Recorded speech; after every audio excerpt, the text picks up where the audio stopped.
So right off a 9 out of 10 right here. Um, it's really, really good.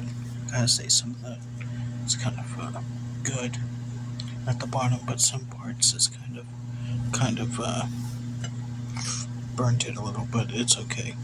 Um, gotta say the hot honey sauce, um, probably one of my favorite pizza sauces ever invented. um, the hot honey sauce is really complements the cheese.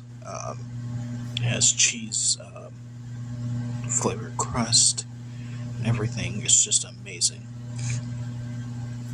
Yeah, 9 out of 10.